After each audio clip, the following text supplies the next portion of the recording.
தமிழ்நாடு மின்சார வாரியத்தில் இந்த 3 ஆண்டு காலமாக இந்த திமுக அரசு தொடர்ந்து மின் கட்டணத்தை உயர்த்தி வந்து கொண்டிருக்கின்றது. அதை கண்டித்து கழக பொதுச் செயலாளர், சட்டமன்ற எதிர்க்கட்சித் தலைவர், வருங்கால முதலமைச்சர் அண்ணன் எடப்பாடியாருடைய ஆணைக்கிணங்க இன்றைய தினம் நாமக்கல் மாவட்டத்தினுடைய கண்டன ஆர்ப்பாட்டம் எந்த அளவுக்கு சிறப்பாக நடைபெற்றது என்பதை நீங்கள் பார்த்து கொண்டிருந்தீர்கள். தேர்தல் நேரத்தில் அவர்கள் தேர்தல் வாக்குறுதியாக மாதத்திற்கு ஒரு முறை மின்கட்டணம் என்று சொல்லியிருந்தார்கள். கொரோனா காலம் என்ற காரணத்தினால் நாங்கள் மின்கட்டணத்தை உயர்த்த மாட்டோம் என்று சொன்னார்கள். ஆனால் கொரோனா முடிந்தவுடன் மின்கட்டணத்தை 50% உயர்த்தினார்கள். அதற்கு பின்னால் வருடத்திற்கு 6% என்று உயர்த்தி கொண்டிருக்கின்றார்கள். உயர்ந்ததின் வாயிலாக கிட்டத்தட்ட மின்சார வாரியத்திற்கு மின்கட்டணம் உயர்ந்ததின் வாயிலாக 20,000 கோடி ரூபாய் வருவாய் வருகின்றது.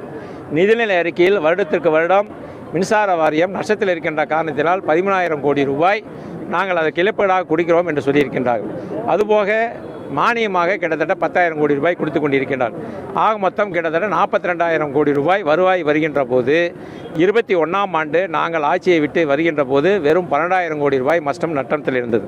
ஆனால் இப்பொழுது மீண்டும் 10,000 கோடி நஷ்டம் என்கிறார்கள். வருவாய் வந்தது 42,000 கோடி, ஆனால் இப்பொழுது 10,000 கோடி நஷ்டம் என்று சொன்னால் அது அவர்கள் தான். நான் சட்டமன்றத்தில் கூட கேட்டேன், அதற்கு பதில் இல்லை. தொடர்ந்து மக்களை வஞ்சிக்கின்ற வகையில் நாடாளுமன்ற தேர்தல் முடிந்தவுடன், விக்கிரவாண்டி இடைத்தேர்தல் முடிந்தவுடன் மக்களுக்கு பரிசாக இந்த அரசு மின்கட்டணத்தை உயர்த்தியிருக்கின்றது. அது மட்டுமல்லாமல் தொடர்ந்து அமைச்சர்களும் சரி, அவருடைய கூட்டணி கட்சியை சேர்ந்தவர்களும் சரி, இந்த உதய திட்டத்தில் கையெழுத்திட்டத்தின் வாயிலாகத்தான் இந்த மின்கட்டணம் உயருது என்று மக்களிடத்தில் ஒரு தவறான கருத்தை சொல்லிக் கொண்டிருக்கின்றார்கள். அதுதான் நான் மேடையிலே கூட சொன்னேன், இப்பொழுதும் சொல்லுகின்றேன். மரியாதைக்குரிய மார்க்சிஸ்ட் கம்யூனிஸ்டுடைய பொதுச்செயலாளர் அண்ணன் பாலகிருஷ்ணன் கூட இந்த உதய திட்டத்தில் கையெழுத்திட்டதன் காரணமாகத்தான் உயர்ந்து விட்டது என்று சொன்னார். அவருடைய ஆட்சி இருக்கின்ற கேரளாவிலே இதை கையெழுத்திட்டிருக்கின்றார்கள். எல்லா மாநிலமே கையெழுத்திட்டிருக்கின்றது. அந்த கையெழுத்திடுவதற்கு முன்பாக அன்றைய தினம் அம்மா அவர்கள் இருக்கின்ற போது அன்றைய மின்துறை அமைச்சர் அம்மா அவர்களை நேரில் சந்தித்து இந்த கையெழுத்திட வேண்டும் என்று கேட்கின்ற போது அம்மா அவர்கள் சொன்னார்கள், 2 நிபந்தனைகளை நீங்கள் நீக்க வேண்டும், அப்பொழுதுதான் நான் கையெழுத்திடுவேன் என்று சொன்னார்கள். ஒன்று, விவசாயத்திற்கு மின் மீட்டர் வைக்கக்கூடாது என்றும், இரண்டாவது 3 மாதத்துக்கு ஒரு முறை மின் கட்டணத்தை மாற்றி அமைக்க வேண்டும் என்ற அந்த நிபந்தனையை நீக்க வேண்டும் என்று சொன்னார்கள். அதற்கு பின்னால் அம்மா அவர்கள் உடல்நலம் இல்லாமல் இருந்தார்கள். அது நீக்கியதுக்கு பின்னால் கையெழுத்து போடலாம் என்று சொல்லியிருந்தார்கள். நீக்கியதுக்கு பின்னால் தான் 2017ஆம் ஆண்டு ஜனவரி மாதம் 8ஆம் தேதி நான் கையெழுத்திட்டேன். 4 ஆண்டு காலம் எங்களுடைய ஆட்சி, அண்ணன் எடப்பாடியுடைய ஆட்சி இருந்தது. 4 ஆண்டு காலம் மின்கட்டணம் உயரவில்லை. அப்படி ஒரு சட்டம் உதய திட்டத்தில் இருந்தது என்று சொன்னால் 4 ஆண்டு காலம் நாங்கள் மின்கட்டணம் உயர்த்தாமல் இருந்தால் அவர்கள் ஏற்றுக்கொண்டிருப்பார்களா?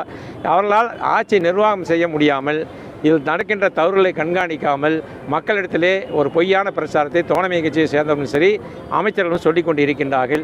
தொடர்ந்து அமைச்சர்கள் அந்த உதய திட்டத்திலே கையெழுத்து போட்டதனால தான் இது போன்ற பிரச்சனை என்று சொல்கிறார்கள்.